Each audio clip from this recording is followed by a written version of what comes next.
6:45 a.m. This is the Sri Lanka Broadcasting Corporation. The news edited by J. Yogaraj and read by Mario Vijayavardhana. The headlines. The President says Urumaya enhances the property value for residents. The President met the Mana Bishop and discusses development programs of the district. Muslims all over the world celebrate the Hajj festival today. The President, in his greeting message, extends his heartfelt wishes to the entire Muslim community in Sri Lanka and around the world for a meaningful Hajj celebration. The Prime Minister, in his Hajj message, states the main objective of the Hajj festival is to live in harmony with equality. The EDB to launch Creative Sri Lanka 2030 today in London, a new marking scheme for grade 5 school students. Sri Lanka records around 1 million tourist arrivals during this year. In news overseas, delegates to Ukraine Peace Summit adopt joint communique. In sports news, the T20 match between Sri Lanka and the Netherlands is being played at Grow Islet. President Ranil Wickremesinghe highlighted that the Urumaya program has significantly boosted property values by securing land rights for the people. He emphasized that amidst economic challenges and the COVID-19 pandemic, the Urumaya initiative has played a crucial role in revitalizing property prices, thus contributing to the country's economic resilience. President Wickremesinghe made these remarks during his presence at a ceremony held at the Mana Municipal Council Auditorium, where land deeds were distributed to the residents of the Mana district under the National Urumaya program yesterday, aiming to distribute 2 million freehold land deeds. As part of this initiative, 5,000 land deeds are designated for the Mana district, with 442 deeds ceremonially handed over by the President on this occasion. Additionally, the President distributed cheques intended for the procurement of fertilizer to local farmers in the Mana district.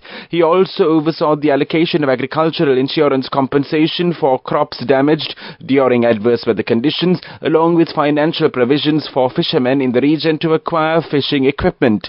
President Ranil Wickremesinghe, addressing the gathering, stated, "During my visit to the north last month, I made a promise to visit Mana. We have initiated a development program specifically for Mana. In the northern region, around 90,000 families are asserting their land rights. Out of these, 45,000 families have clear eligibility for land deeds without any complications. I have instructed the Governor and the Northern Provincial Council to expedite action for the remaining 45,000 families. For the first time, the Export Development Board will use the first ever Source Sri Lanka Textile and Apparel Roadshow, which will begin today and end tomorrow, the 18th of June, at the Lindley Hall in London to launch the Sri Lanka's national export brand Creative Sri Lanka 2030 program. This will be at the panel discussion on day 2, the EDB's Director of Industries Promotion Manoj Adisanayake said, "We are proud to assert that Sri Lanka's exports consistently embody sustainability, competence and authenticity. These pillars form the foundation upon which the Sri Lanka national export brand was developed, providing our export sector with an integrated approach and a strong national brand identity. Sri Lanka's export sector is now branded as Your Vital Island. This brand signifies that Sri Lanka is the essential sourcing destination, offering the highest quality of products rooted in sustainability, competence and authenticity." The Education Minister Susil Premajayantha stated that according to the new education reforms, the entire score of the grade 5 scholarship examination cannot be taken from the exam alone, and 30% of the marks should be earned by students while studying in the classrooms in grade 4 and 5. The minister said the class teacher was responsible for the relevant assessment and the supervision will be done by the school board. The minister was speaking at a ceremony held to mark the handing over of the new building constructed at Dhammisara Vidyalaya in Natandia. He also said that pilot projects of new educational reforms will begin next year in 2025 for grades 1, 6 and 10. In the first week of July, steps will be taken to provide about 2,500 graduate teacher appointments in mathematics, chemistry, physics, biology in all 3 languages and for technology subjects as well as foreign languages. This news broadcast comes to you from the Sri Lanka Broadcasting Corporation. Muslims all over the world celebrate the Hajj festival today. President Ranil Wickremesinghe in his greeting message extends his heartfelt wishes to the entire Muslim community in Sri Lanka and around the world for a meaningful Hajj celebration where everyone comes together to fulfill the aspirations of humanity. The President further stated that to achieve spiritual and worldly success, individuals must abandon selfishness and embrace a life of sacrifice and harmony. Muslims celebrate the Hajj festival each year with this noble aim in mind. On this occasion, Muslims from around the globe gather at a single place of worship, united in purpose to pray for communal values that embody the hope of humanity. The Hajj celebration fosters feelings of equality and brotherhood among all the people, delivering a profound message for world peace. Meanwhile, Prime Minister Dinesh Gunawardena in his Hajj message stated the main objective of the Hajj festival is to live in harmony with equality. The Premier in his message further stated that Muslims from all over the world celebrate the Hajj festival by performing their religious practices. Gathering together and performing rituals associated with their religion has been practiced since ancient times. The Islamic devotees also communicate the meaning of social coexistence by participating in the Hajj pilgrimage together. The main objective of the Hajj festival is to live in harmony with equality. Let us embrace this Hajj festival to live in friendship and brotherhood, giving up insignificant differences by fostering Sri Lankan society with the said spiritual values. Sri Lanka records around 1 million tourist arrivals during this year. 43,000 tourist arrivals were recorded so far in this month. This has shown a 34% increase in the tourist arrivals when compared to the previous year. Meanwhile, many tourism promotional programs are organized in many parts of the world by Sri Lanka Tourism and the Sri Lanka Tourism Development Authority. The main news story is brought to you by Sinhala Mahatmya. President Ranil Wickremesinghe has met with Most Reverend Dr. Fidelius Lionel Emmanuel Fernando, the Bishop of Mannar of the Diocese of Mannar at the Mannar Bishop's House yesterday. The Bishop of Mannar commended President Ranil Wickremesinghe for his economic reform efforts aimed at rescuing the country from its financial crisis. During their meeting, they have discussed about development plans for the Mannar district, including the development of Point Pedro and Mullaitivu as renewable energy hubs. President Wickremesinghe also mentioned that a pre-feasibility study for a land connection between Sri Lanka and India has now been completed and a full feasibility study will be conducted in the near future. President Ranil Wickremesinghe further remarked that these initiatives would lead to extensive development across all sectors in the Mannar district in the future. The Bishop of Mannar also urged the President to address the issues faced by the fishermen of Mannar. The main news story was brought to you by Sinhala Mahatmya. And now in Watchlight, the University Grants Commission is currently accepting applications for admission to universities for the 23-24 academic year from Friday the 14th. The UGC's Chairman Senior Professor Sampath Amaratunga said applications can be submitted via the UGC's official website at www.ugc.ac.lk. That's www.ugc.ac.lk. The application submission deadline is the 5th of July. Coming up, World News.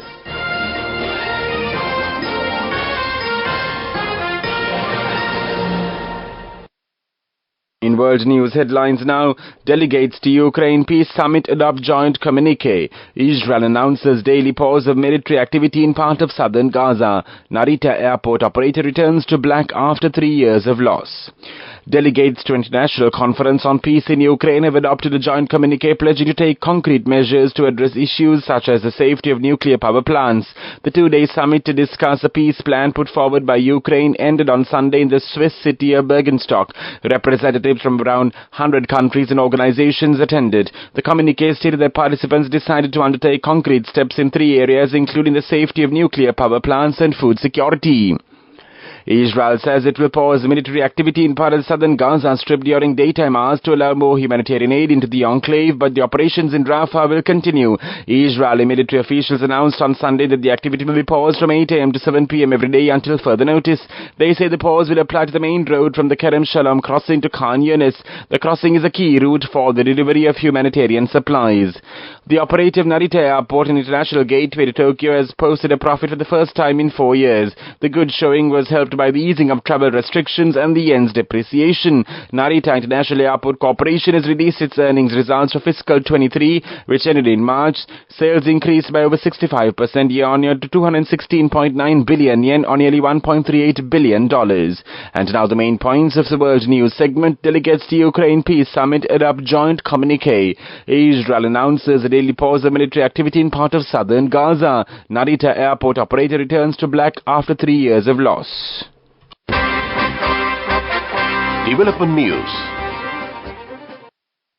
There is a surprising $17 billion financing gap for women-owned SMEs in Sri Lanka, and the gender gap in employment and entrepreneurship in Sri Lanka continue to affect women's economic empowerment opportunities and the resilience to economic shocks. Takafumi Kadono, the country director of Sri Lanka Resident Mission Asian Development Bank, told in an awareness session on Women Entrepreneurs Finance Code Project, WB Finance Code launch held in Colombo on Friday. Quote, as many of you know, women entrepreneurs are a vital segment of Sri Lanka's economy, and today it is estimated that 20% of SMEs in Sri Lanka are women businesses. They provide products and services across key segments of the economy in the country. And while they represent such a significant portion, financing and policies have tended not to take into account the specific needs and different challenges they face in starting and growing their businesses. Moving on with sports news.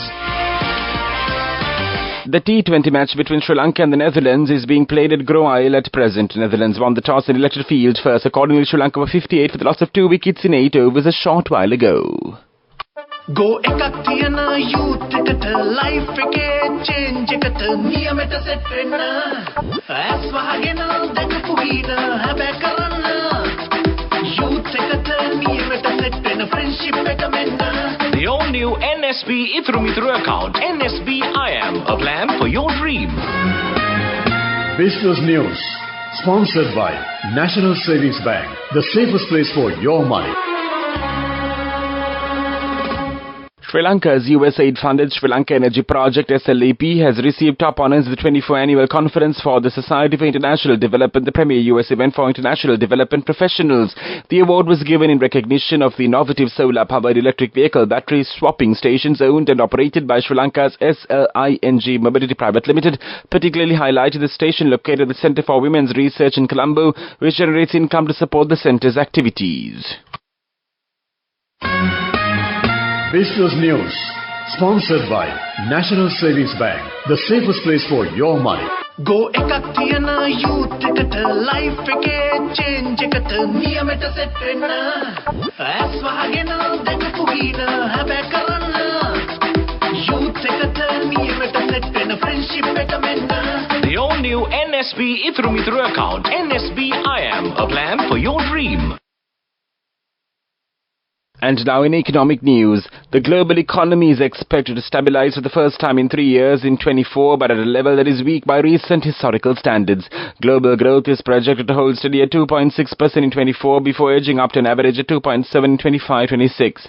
That is well below the 3.1% average in the decade before COVID-19, according to the World Bank's latest Global Economic Prospects report. Weather report. The Met Department says several spells of showers will occur in the western, Sabaragam and northwestern provinces and the Gala, Batara, Mahanuvara and Nuvara area districts. Strong winds of about 40 to 50 kilometers per hour can be expected at times of the western slopes of the central hills. The northern, north central and northwestern provinces and the Trikunamalaya, Hambantota and Mondrakara districts. This is the report was issued at 4:30 a.m. Further details could be obtained by visiting the official website of the department. That was with the report, and now the headlines of this news broadcast. The President says Urumaya enhances property value for residents. The President met the Mana Bishop and discusses about the development programs of the district. Muslims all over the world celebrate the Hajj festival today. The President in his greeting message extends his heartfelt wishes to the entire Muslim community in Sri Lanka and around the world for a meaningful Hajj celebration. The Prime Minister in his Hajj message states the main objective of the Hajj festival is to live in harmony with equality. CEDB to launch Creative Sri Lanka 2030 today in London. A new marking scheme for grade 5 school students. Sri Lanka records around 1 million tourist arrivals during this year. In news overseas, delegates to Ukraine Peace Summit adopt joint communique. In sports news, T20 match with Sri Lanka and the Netherlands is being played at Grow Islet. That concludes this news broadcast, and surprise, surprise, surprise, over to you, Dilshan Dimel on the other side to keep us in great company this Monday morning. And Dilshan, it's a pleasant surprise to see you on a Monday morning. Well, yes, indeed, Mario, and nice to see you also after a long time, and wishing you a safe journey back, and also a pleasant day ahead. And well, the time right now is 6:59, and well, it's almost reaching 7 a.m. and you're with Radio Sri Lanka on 97.4 and 97.6, and also on the web at www.slbc.lk.